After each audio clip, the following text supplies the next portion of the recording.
নমস্কার, আমার চ্যানেলে সবাইকে স্বাগত জানাই। আজকে আমরা আবার একটা নতুন রেসিপি নিয়ে চলে এসেছি। সেটা হচ্ছে আমার একটা নিজের স্পেশাল রেসিপি, পনির কষা। পনির কষা বানানোর জন্য আমি কি কি উপকরণ ব্যবহার করেছি সেটা আপনাদের দেখিয়ে দিই। প্রথমে আমরা একটা মশলা বানানোর জন্য গোটা জিরে, দুটো কাঁচা লঙ্কা, কিছুটা রসুন, পেঁয়াজ কুচি, আদা কুচি, টমেটো কুচি, এটা মশলা বানানোর জন্য নিয়ে নিয়েছি। আর এবার বাকি উপকরণগুলো আমরা দেখিয়ে দিই আপনাদের। প্রথমে নিয়ে নিয়েছি এরকম কিউব করে কাটা পেঁয়াজ, আর ধনেপাতা কুচি, গোটা গরম মশলা, আর চেরা একটা শুকনো লঙ্কা, দুটো চেরা কাঁচা লঙ্কা, নুন, চিনি। এখানে হলুদ গুঁড়ো, জিরে গুঁড়ো, ধনে গুঁড়ো আর বাজারের যে কোনো আলুর দমে মশলা আমরা এখানে ব্যবহার করে নিয়েছি। তো এবার আর বাকি উপকরণ দেখুন।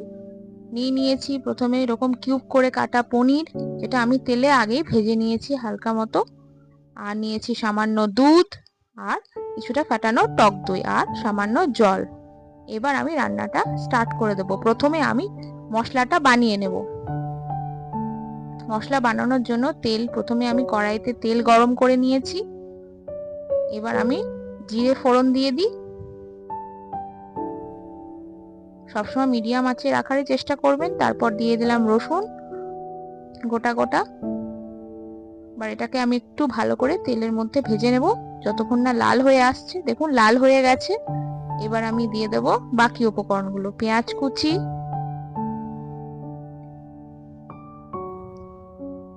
লঙ্কা, কাঁচা লঙ্কা, আদা কুচি আর টমেটো কুচি। এবার এটাকে মিডিয়াম আঁচে রেখে আমি হালকা হালকা ভাবে ভেজে নেব, লাল লাল যতক্ষণ না না হয়ে আসছে।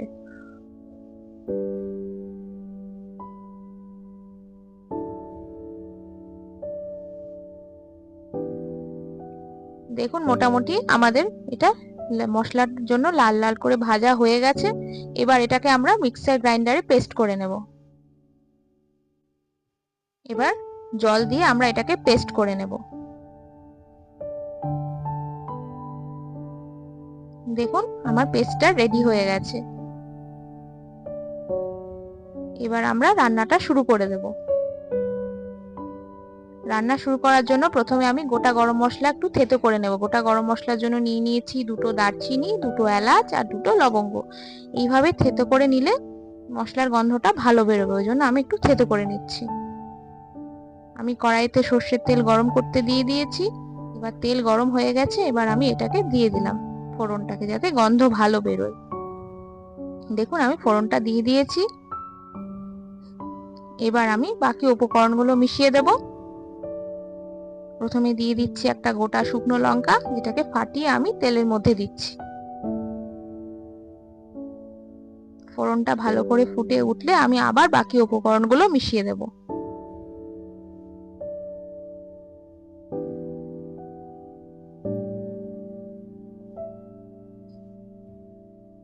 এবার আমি কিউব করে কাটা পেঁয়াজগুলো দিয়ে দিচ্ছি।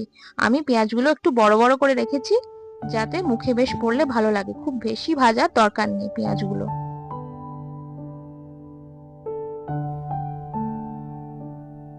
এবার আমি এটাকে মিডিয়াম ফ্লেমে রেখে আবার ভালো করে ভেজে নেব।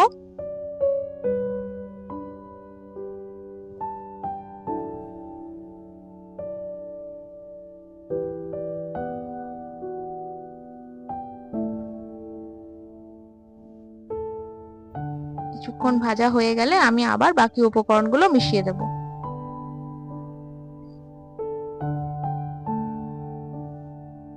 খুব বেশি আমি এটা লাল করব না। এবার আমি দিয়ে দেব সামান্য নুন। এটা আপনারা আপনাদের আন্দাজ মতোই দেবেন, যে যেমন খাবেন। সামান্য হলুদ গুঁড়ো আর সামান্য চিনি।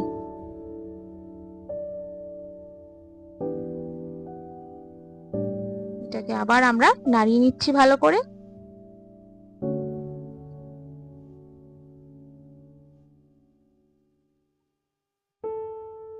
এটা আরেকটু ভাজা হয়ে গেলে আমরা আবার বাকি উপকরণগুলো মিশিয়ে দেব।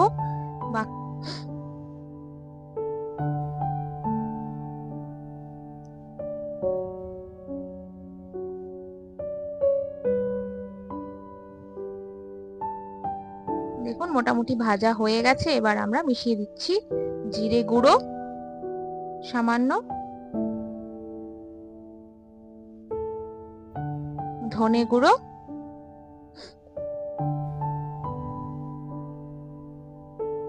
আলুর দমের মশলা যেটা আমি আগে বলেছিলাম আপনাদের। এখানে আপনারা দোকানের যে কোনো আলুর দম মশলাই ব্যবহার করতে পারবেন, তাহলে কোনো অসুবিধা নেই। দেখুন আবার আমরা এটাকে ভালো করে মিশিয়ে নিচ্ছি পেঁয়াজের সাথে।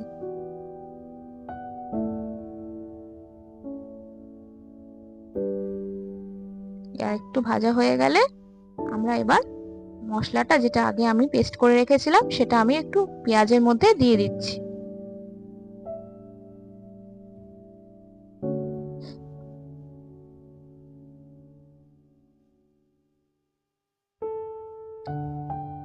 এবার এটাকে আমি মিডিয়াম ফ্লেমে রেখে 5-6 মিনিট মতো ভালো করে কষিয়ে নেব, যাতে মশলার কোনো গন্ধ না থাকে এবং মশলাটা পনিরটা তাহলে খেতে ভালো হবে। এইভাবে আমি মোটামুটি 5-6 মিনিট মতো কষিয়ে নেব।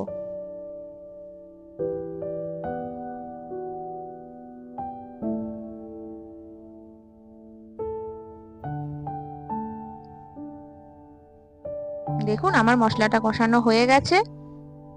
এবার আমি আবার বাকি উপকরণগুলো মিশিয়ে দিচ্ছি। দিয়ে দিচ্ছি টক দই, ফেটানো টক দই 2 চামচ মতো আমি ফেটানো টক দই দিচ্ছি।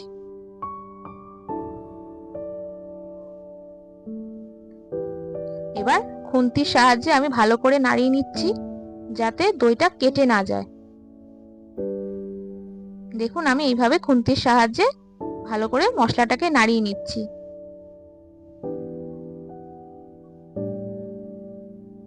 এইভাবে আমরা নাড়িয়ে নিচ্ছি মশলাটাকে। মোটামুটি আবারও 5-6 মিনিট মতো নাড়িয়ে নেব, যতক্ষণ না মশলাটা কষানো হচ্ছে।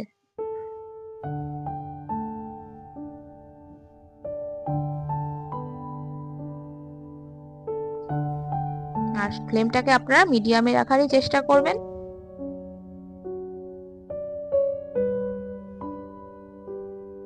মশলাটা কষানো হয়ে গেছে। এবার আবার আমরা বাকি উপকরণগুলো মিশিয়ে দেব।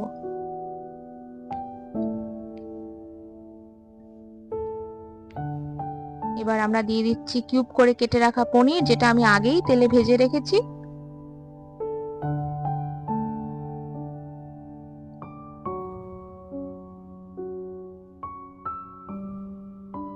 দেখুন পনিরের সাথে মশলাটা ভালো করে আবার আমি কষিয়ে নিচ্ছি, যাতে পনিরের মধ্যে মশলাগুলো ভালো ঢুকে যায়।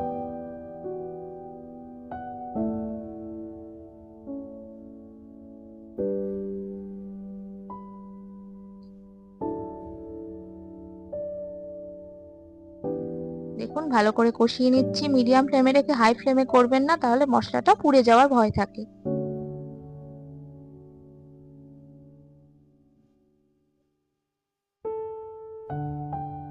মোটামুটি ফুটে গেছে। এবার আমরা দিয়ে দেব দুধ।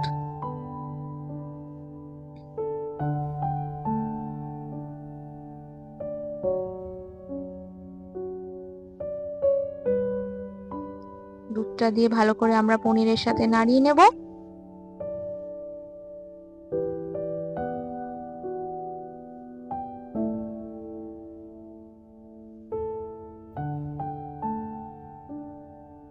এবার আমরা দিয়ে দিচ্ছি সামান্য জল। খুব বেশি জল দেওয়ার দরকার নেই, কারণ এটা একটু ঘন হবে যেহেতু পনির কষা।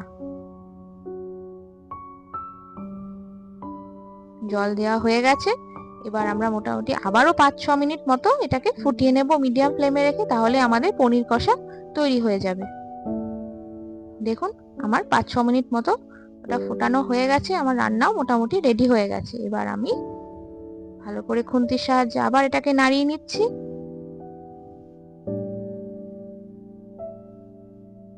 এবার উপর থেকে একটু দুটো চেরা কাঁচা লঙ্কা দিয়ে দিলাম আর সামান্য ধনেপাতা কুচি দিয়ে দিচ্ছি।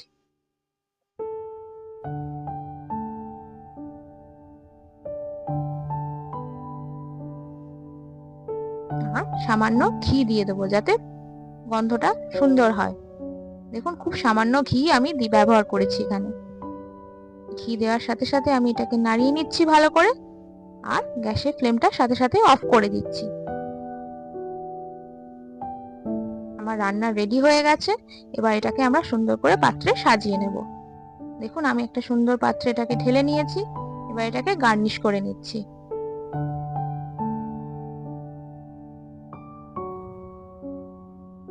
গার্নিশ করার জন্য প্রথমে দিয়ে দিলাম উপর থেকে আবারও একটু ধনেপাতা কুচি,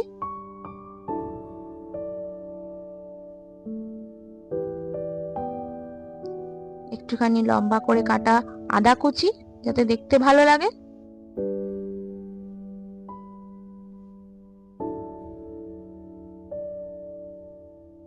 আর এখানে পাশে আমি একটা ধনেপাতা রেখে দিলাম যাতে দেখতে সুন্দর লাগে।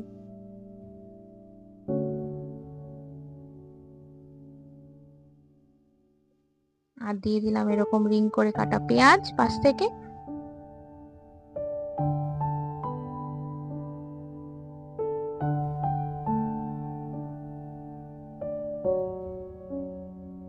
দেখুন আমি এইভাবে দিয়ে দিলাম।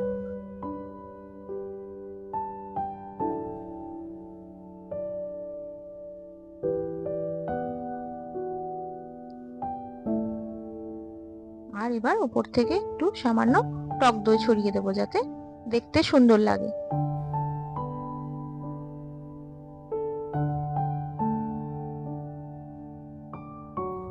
দেখুন আমি এভাবে টক দই উপর থেকে ছড়িয়ে দিচ্ছি।